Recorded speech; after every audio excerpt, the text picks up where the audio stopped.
And you came with lands ladies and other committee members for Ghana border. Look at the ladies.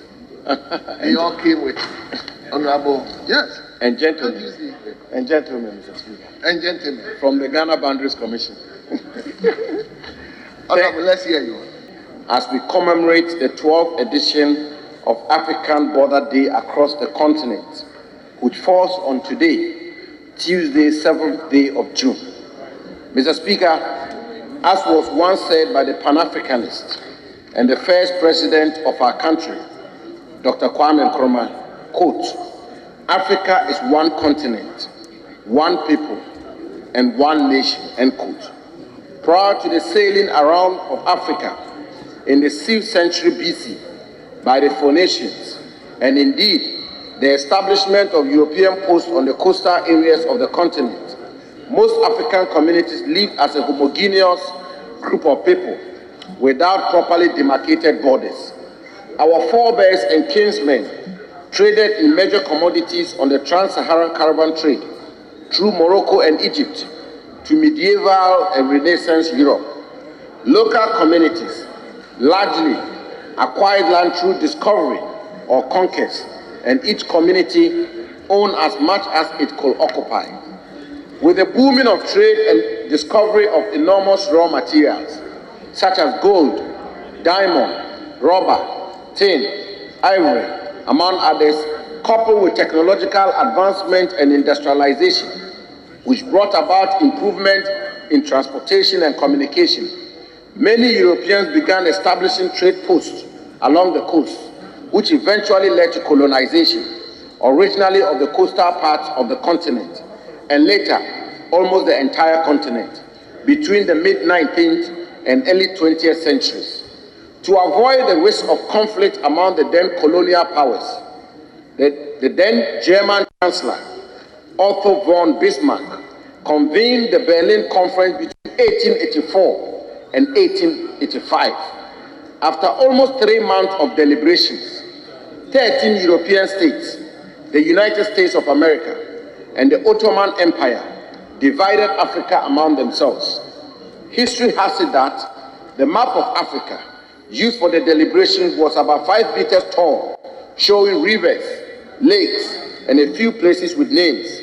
Without the involvement of the African people, the colonial powers divided up the continent using lines of longitudes and latitudes, rivers and mountains, and in some cases, rulers and quill pens were used to draw straight lines across the map. From this time to sometime in 1914, what became known as, quote, the scramble for Africa, end quote, was in full swing. The result was that the continent was divided and borders were created without regard to traditional boundaries, cultural heritage, and the bondage that existed between the people. It was not uncommon to see a group of people with the same history, language, and culture belonging to different colonies and eventually different countries.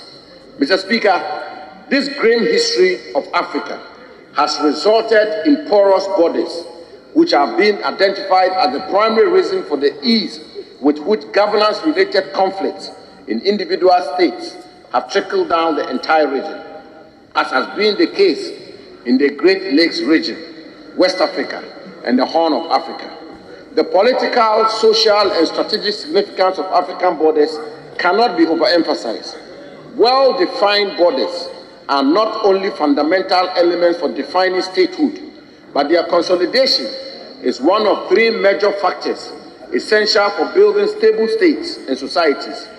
They are key instruments for the promotion of peace, security, and regional integration, as well as socio-economic development. The importance of border issues, Mr. Speaker, on our continent is further testimony in the number of declarations, resolutions, and agreements adopted on borders. Key among them are 1. Resolution 16.1 on border dispute among African states, adopted by the first ordinary session of the Assembly of Heads of State and Government in 1964. 2. Resolution 1069 on peace and security in Africa through negotiated settlement of border conflicts adopted by the 44th Ordinary Session of Council of Ministers in 1986, and 3, Memorandum of Understanding on the Conference on Security, Stability, Development, and Cooperation in Africa, adopted by the 38th Ordinary Session of the Assembly of Heads of State and Government in 2002.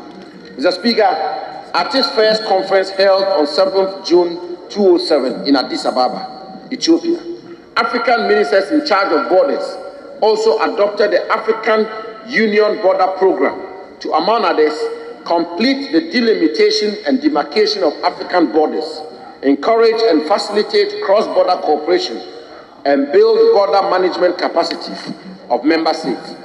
This decision was adopted by the 11th Ordinary Session of African Union Executive Council here in Accra in June 2007. As part of measures to implement this scheme, the ministers in charge of borders at their second conference in March 2010 adopted June 7 as African Border Day to celebrate the existence and significance of borders in promoting peace and regional and continental integration. The commemoration of this day also aims at creating awareness on the elimination of all sources of conflict along international boundaries of member states and to make border communities peaceful, safe, and harmonious for socio-economic integration and cultural development. Since the adoption of the African Union Convention on Cross-Border Cooperation, also known as quote, the Niamey Convention, end quote, in June 2014, the day has also been used to highlight the significance of the convention as a crucial framework for integrated border governance and cross-border cooperation. Mr. Speaker, Ghana signed this convention on 4th July 2017 under the distinguished leadership of the President of the Republic, His Excellency Nana Addo Dankwa Akufo-Addo, and the Ministries of Lands and Natural Resources and Foreign Affairs and Regional Integration are working with the Ghana Boundary Commission to ensure that we ratify this convention. Mr. Speaker, in the spirit of advancing cross-border cooperation, the Ghana Boundary Commission, together with the National Boundary Commission of Côte d'Ivoire, have agreed to jointly commemorate the 2022 African Border Day under the theme, quote, Challenges of Cross-Border Cooperation and Management of Shared Resources, end quote, to be held in the border communities of Elugu, Cocoa Town, and Ghana Nungua in Ghana, and in Noa and Nogua in Côte d'Ivoire. The two commissions have outlined a number of joint activities, including a tree planting exercise along the international boundary line between Ghana and Côte d'Ivoire, and along the banks of River Tano on June 10th, the Green Ghana Day. This will be followed by health screening activities, social interventionist policies, parade by school children, and a football match to be organized for the two communities from Ghana and Côte d'Ivoire. The joint commemoration is aimed at sensitizing the border communities of Noa and Elugu on the pollution of the shared river line of River Tano and its implications on the communities and the environment. Mr. Speaker, on such a special occasion, let me commend the Ghana Boundary Commission, led by its hard-working coordinator, Major General Emmanuel W. Kotia, for the work they have been doing at securing and maintaining our international boundaries in accordance with the Ghana Boundary Commission Act 2010, Act 795. Since putting in place the operational mechanism of the Commission in June 2020, the Commission has undertaken a number of initiatives to delineate our boundaries with our neighbors. This includes the reinitiation of negotiations with Togo on the long-standing maritime dispute between Ghana and Togo, and the ongoing reaffirmation of land boundary pillars along the eastern international boundary line with Togo, including the construction of the land boundary terminus. On our western border with the Republic of Côte d'Ivoire, the Commission, in collaboration with other agencies, has assessed the state of international boundary line in dollar power in the Savannah region as a precursor to facilitate the future construction of boundary patrol routes and pillars marking along the international boundary line. In the northern part, the Commission has held a number of engagements with their counterparts in Burkina Faso to deliberate on and address issues of boundary pillars and markers between the two countries. Mr. Speaker, the Commission plans to engage honorable members from border communities to be involved in these engagements, particularly in the education and sensitization of their constituents on border-related issues. And I am hopeful that when the time comes, honorable members of this august House will give them their full support. Mr. Speaker, border and boundary issues evoke a lot of sentiments and have the potential to threaten both internal and external security.